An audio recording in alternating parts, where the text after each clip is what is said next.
That's nuts. But look, there's another series too that really has my eye right now, and that's the 76ers and the Boston Celtics. Now, the Celtics, they're getting mollywopped in this series, especially the past few games. The Sixers, they lead the series 3-2. They ended up winning Game 5 last night. It was a great matchup. Celtics did change some things. But more importantly, man, I got to give kudos to the 76ers because they've been balling.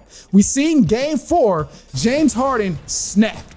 42 points, only one turnover, had a great amount of assists as well. He snapped in Game 4. We know that. 9 assists, 8 rebounds. Absolutely impressive. He did his thing. He willed his way to that win in Game 4, as you remember. But Game 5 was all Joel Embiid as the Sixers needed. Harden was still there to distribute and make plays and help them out, but Embiid was really the key factor here. Had 33.7 rebounds. You cannot forget about Tyrese Maxey. He went off in Game 5 as well, had another 30 points and 7 rebounds to add in that Game 5. But there was a lot of different things from the Celtics that they could have fixed outside of going bucket for bucket for the 76ers, man. The first thing that starts with the Boston Celtics is these bad starts that they have. What's up with that? And more specifically is Jason Tatum, to be honest, because he's the one that's been starting these games 0 for 5, 1 for 9, 0 for 7. Like, that's a trash start. And you cannot allow yourself to have to play from behind that way. I don't care how many times he finishes the game with 30 points or how many quarters he ends up putting 25 up in or 25 points in a single quarter. All of that stuff, it's cool. But ultimately, you're digging yourself into a hole when you start the game this way.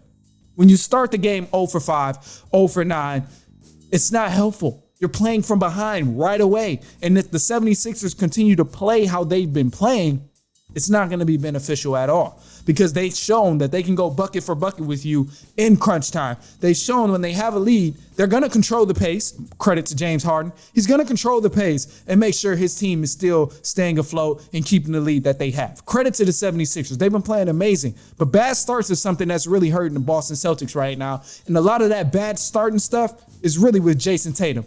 But let's not get something confused either. Because Jaylen Brown, he's not off the hook either. Jaylen Brown, he's been playing rough as well. Game 5, I'll give him a pass. He played a lot better than what he played in Game 4 and Game 3. But something I noticed with him is that he becomes extremely passive toward the end of the games.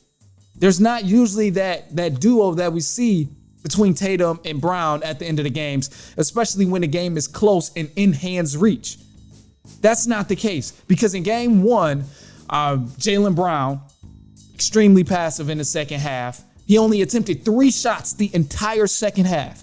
And what star on any team is only going to shoot the ball 3 times in the second half? Game 4, another game that they lost, he only attempted 5 shots the entire second half, including overtime. So what star is doing that? That's hurting your team. If you're a player, a key player on this team, you understand and you should know that what you do on the court in terms of how aggressive you are on the offensive end really allows your role players to get rolling. It allows the Marcus Smarts to make open threes. It allows the Brogdons to make open threes. Al Horford's to get the easy buckets and making open threes. But if you're not aggressive, that changes everything. And I'm all for rolling with the hot hand with Jason Tatum because he was the one that was really kind of going off in that Game 4 when JT was a little passive. But also, man, you got to get your shots. You got to get your shots.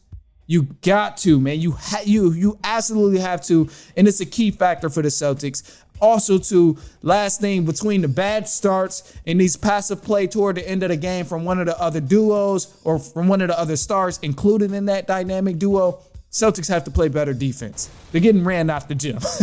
I mean, damn it, they're getting ran out the gym, man. As a team, they got to do way better in terms of playing defense. I've seen multiple schemes that they've thrown at Philly, but Philly has also done a great job at adjusting. And y'all know how I feel about Doc Rivers, so I don't know if this is on him or just Embiid and Harden as a whole, but I've noticed that they've been playing great as well. So based on the play within this series, I think that the 76ers are going to take it in 6. Honestly, they got 6 at home. When they go back this next game 5 or this game 6 here, it's gonna be at home. So I truthfully believe that the Sixers are gonna take it in 6 just because the Celtics have not been playing very well.